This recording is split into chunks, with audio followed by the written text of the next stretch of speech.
Kekeringan berkepanjangan bukan saja terjadi akibat faktor alam, tetapi juga aktivitas manusia. Pasalnya, air bawah tanah maupun air permukaan telah digunakan secara berlebihan dan tidak efisien.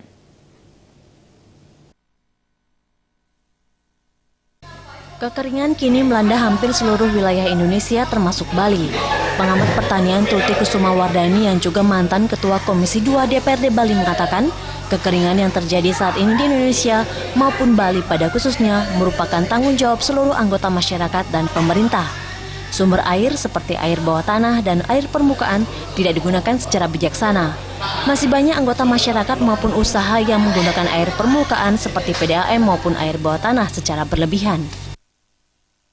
Nah, bagaimana sekarang masyarakat bisa mempergunakan air PDAM ini untuk kebutuhan hidup secara efisien? Kemudian untuk air bawah tanah, pemerintah harus melakukan pengawasan yang optimal, yang maksimal. Karena banyak sekali hotel-hotel besar itu menggunakan air bawah tanah yang berlebihan. Nah, di sini harus ada warning dari pemerintah.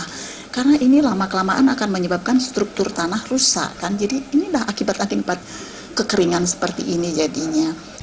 Ditambahkan selama ini air permukaan berasal dari air hujan tidak tertampung secara maksimal dan terbuang secara percuma. Pepohonan yang selama ini menjadi penyerap air sudah banyak ditebang. Kedepan pemerintah kabupaten kota maupun provinsi harus kreatif, baik melalui penghijauan atau membuat penampungan air hujan agar air hujan tidak terbuang percuma. Jenny dan Ratna, Bali TV.